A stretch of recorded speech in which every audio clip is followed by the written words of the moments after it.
നമസ്കാരം. മലയാളി വാർത്തയിലേക്ക് സ്വാഗതം. പാകിസ്ഥാനിലും പാക് അധിനിവേശ കശ്മീരിലും 9 താവളങ്ങളിലായിട്ട് ഇന്ത്യ നടത്തിയ ഓപ്പറേഷൻ സിന്ദൂറിൽ കൊല്ലപ്പെട്ടത് 80 മുതൽ 90-ലധികം ഭീകരരാണ് എന്നാണ് റിപ്പോർട്ടുകൾ. ഇപ്പോഴും ഒരു സ്ഥിരീകരണം പുറത്തു വന്നിട്ടില്ല. ആക്രമണത്തിൽ കൊല്ലപ്പെട്ട ഭീകരരുടെ ശവസംസ്കാര ചടങ്ങുകൾ ഭീകരരും പാക് സൈന്യവും ഒത്തുചേർന്ന് നടത്തുന്ന വീഡിയോകളാണ് ഇപ്പോൾ പുറത്തു വന്നുകൊണ്ടിരിക്കുന്നത്. ഈ തകർന്ന കെട്ടിടാവശിഷ്ടങ്ങൾക്കിടയിൽ നിന്നൊക്കെ പാക് ഭീകരരുടെ ശരീരാവശിഷ്ടങ്ങൾ കണ്ടെത്തി. അതിനുശേഷമാണ് ഇപ്പോൾ ശവസംസ്കാര ചടങ്ങുകളൊക്കെ തന്നെ നടക്കുന്നത്. ലാഹോറിനടുത്തുള്ള മുരീദ് കെയിലെ ഭീകര കേന്ദ്രത്തിൽ ഇന്ത്യൻ സൈനിക ആക്രമണത്തിൽ കൊല്ലപ്പെട്ട 3 പേരുടെ ശവസംസ്കാര പ്രാർത്ഥനകൾക്ക് ലഷ്കർ ഇ ത്വയ്ബ ഭീകരനായ ഹാഫിസ് അബ്ദുൾ റഫ് നേതൃത്വം നൽകിയിട്ടുണ്ട്. പാകിസ്ഥാൻ സൈനികർ, പോലീസ്, സിവിൽ ഉദ്യോഗസ്ഥർ, ഹാഫിസ് സയ്യിദ് സ്ഥാപിച്ച നിരോധിത ജമായത്തി ഉദ് ദവ അംഗങ്ങൾ എന്നിവരും സംസ്കാര ചടങ്ങിൽ പങ്കെടുത്തിട്ടുണ്ട്. ഗാരി അബ്ദുൾ മാലിക്, ഖാലിദ് മുദാസിർ എന്നീ ഭീകരർ ജമായത്തി ഉദ്വ അംഗങ്ങളാണെന്നും ആക്രമണത്തിൽ തകർന്ന ഒരു പള്ളിയിൽ പ്രാർത്ഥനാ നേതാക്കളായും പരിചാരകരായും പ്രവർത്തിച്ചിരുന്നതായും വാർത്താ ഏജൻസിയായ PTI റിപ്പോർട്ട് ചെയ്തു. പിയോക്കയിലെ മുസാഫറാബാദിൽ നിന്നുള്ള ഒരു വീഡിയോയിൽ ഭീകരന്റെ മൃതദേഹം ഒരു ശവപ്പെട്ടിയിൽ കൊണ്ടുപോകുന്നതും കാണിച്ചു. മറ്റൊരു വീഡിയോയിൽ പാകിസ്ഥാൻ പതാകയിൽ പൊതിഞ്ഞ ശവപ്പെട്ടികൾ വഹിച്ചുകൊണ്ട് പാകിസ്ഥാൻ സൈനികർ മുരീദ് ഖെയിൽ നിൽക്കുന്ന ദൃശ്യങ്ങളുമുണ്ട്. ഏപ്രിൽ 22-ന് പഹൽഗാമിൽ 26 പേരുടെ മരണത്തിനിടയാക്കിയ ഭീകരാക്രമണത്തിലുള്ള പ്രതികാരമായിരുന്നു ഇന്ത്യയുടെ ഓപ്പറേഷൻ സിന്ദൂർ. സവായ് നല്ല, സർജാൽ, മുരീദ് ഖെ, കോട്ട്ലി ഗുൽപൂർ, മെഹ്ബൂണ, ജോയ, ഭീംബർ, ബഹാവൽപൂർ എന്നീ 9 ഭീകര കേന്ദ്രങ്ങളിലാണ് ഇന്ത്യ വ്യോമാക്രമണം നടത്തിയത്. പാകിസ്ഥാനിലെ ബഹാവൽപൂരിൽ ഇന്ത്യൻ വ്യോമാക്രമണത്തിൽ ജെയ്ഷെ മുഹമ്മദ് തലവൻ മസൂദ് അസഹർ, തന്റെ കുടുംബത്തിലെ 10 അംഗങ്ങളും 4 സഹായികളും കൊല്ലപ്പെട്ടതായാണ് റിപ്പോർട്ട്. പാക് ഭീകര സംഘടനയായ ജെയ്ഷെ മുഹമ്മദിന്റെ സ്ഥാപകനാണ് മസൂദ് അസർ. 2001-ലെ ഇന്ത്യൻ പാർലമെന്റ് ആക്രമണം, 7 സൈനികരുടെ ജീവനെടുത്ത 2016-ലെ പത്താൻകോട്ട്, 40 CRPF ജവാന്മാരുടെ ജീവനെടുത്ത 2019-ലെ പുൽവാമ തുടങ്ങി ഒട്ടേറെ ഭീകരാക്രമണങ്ങൾക്ക് നേതൃത്വം നൽകി. 2019 മെയ് 1-ന് UN രക്ഷാസമിതി ആഗോള ഭീകരനായി പ്രഖ്യാപിച്ചു.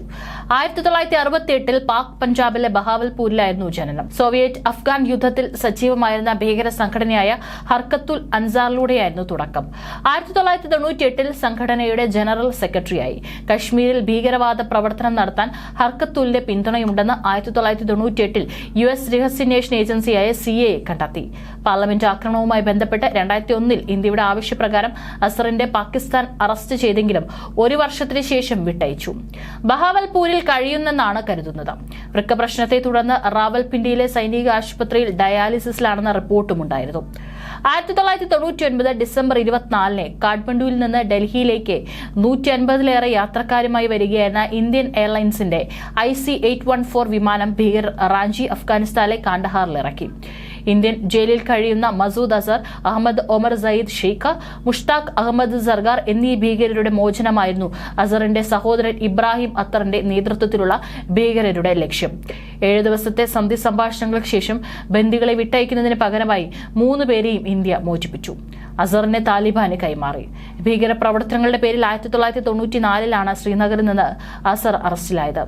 ഓപ്പറേഷൻ സിന്ദൂറിനിടെ റാഫേൽ ഉൾപ്പെടെ 5 ഇന്ത്യൻ ജെറ്റുകൾ പാകിസ്ഥാൻ സൈന്യം വെടിവെച്ചിട്ടുവെന്ന പാകിസ്ഥാന്റെ അവകാശവാദത്തിന്റെ തെളിവ് ചോദിച്ചപ്പോൾ വിചിത്രമായ മറുപടിയുമായി പാകിസ്ഥാൻ പ്രതിരോധ മന്ത്രി ഖ്വജ ആസിഫും രംഗത്തുണ്ട്.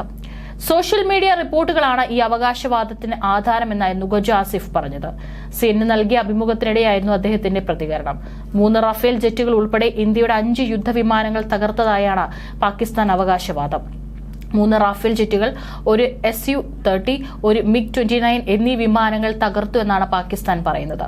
പാകിസ്ഥാന്റെ അവകാശവാദം തെളിയിക്കാൻ എന്തെങ്കിലും തെളിവുണ്ടോ എന്ന് മാധ്യമപ്രവർത്തകൻ ചോദിച്ചപ്പോഴാണ് ഖ്വജ ആസിഫ് വിചിത്രമായ പ്രസ്താവന നടത്തിയത്. ഇതെല്ലാം സോഷ്യൽ മീഡിയയിലാണ്. ഇന്ത്യൻ സോഷ്യൽ മീഡിയയിലാണ്, നമ്മുടെ സോഷ്യൽ മീഡിയയിലല്ല. ജെറ്റുകളിൽ അവശിഷ്ടങ്ങൾ അവരുടെ വശത്ത് വീണു, അത് മുഴുവൻ ഇന്ത്യൻ മാധ്യമങ്ങളിലും നിറഞ്ഞിരിക്കുന്നു എന്നാണ് പറഞ്ഞിരിക്കുന്നത്. അതേസമയം പാകിസ്ഥാന്റെ വാദം നേരത്തെ തന്നെ ഇന്ത്യ തള്ളിയിരുന്നു. ശ്രീനഗറിൽ വിമാനം തകർന്നു വീണെന്ന് പറഞ്ഞ് പ്രചരിച്ച ചിത്രങ്ങൾ യഥാർത്ഥത്തിൽ 2021-ലേതാണെന്ന് ഇന്ത്യ വ്യക്തമാക്കിയിരുന്നു. ബുധനാഴ്ച പുലർച്ചെയാണ് പാകിസ്ഥാൻ പാക് അധിനിവേശ കശ്മീർ എന്നിവിടങ്ങളിലെ പരിശീലന ക്യാമ്പുകളും ലോഞ്ച് പാഡുകളും ഉൾപ്പെടെയുള്ള ഭീകരവാദ കേന്ദ്രങ്ങൾ ലക്ഷ്യമിട്ട് ഇന്ത്യ ആക്രമണം നടത്തിയത്. ജെയ്ഷെ മുഹമ്മദ് സ്ഥാപകൻ മസൂദ് അസഹറിന്റെ കുടുംബാംഗങ്ങൾ ഉൾപ്പെടെ നിരവധി ഭീകരരാണ് ഇന്ത്യയുടെ ആക്രമണത്തിൽ കൊല്ലപ്പെട്ടത്. ഏപ്രിൽ 22-ലെ പഹൽഗാം ഭീകരാക്രമണത്തിന് മറുപടി എന്നോളമാണ് ഇന്ത്യ ആക്രമണം നടത്തിയത്. ആക്രമണവും ആളപായവും പാകിസ്ഥാൻ സ്ഥിരീകരിക്കുകയും ചെയ്തിരുന്നു. ഇതിനുശേഷം തകർന്നു വീണ വിമാനത്തിന്റെ ഒരു ഫോട്ടോ പാകിസ്ഥാൻ സോഷ്യൽ മീഡിയ ചാനലുകൾ പങ്കുവയ്ക്കുകയും അത് തകർന്ന റാഫേൽ വിമാനമാണെന്ന് പ്രചരിപ്പിക്കാൻ ശ്രമിക്കുകയും ചെയ്തതായി ഇന്ത്യയുടെ പ്രസ് ഇൻഫർമേഷൻ ബ്യൂറോയുടെ വസ്തുതാ പരിശോധനാ യൂണിറ്റ് റിപ്പോർട്ട് ചെയ്തു. ഇപ്പോഴത്തെ സാഹചര്യത്തിൽ പാകിസ്ഥാൻ അനുകൂല ഹാൻഡിലുകളുടെ പഴയ ചിത്രങ്ങൾ സൂക്ഷിക്കുക.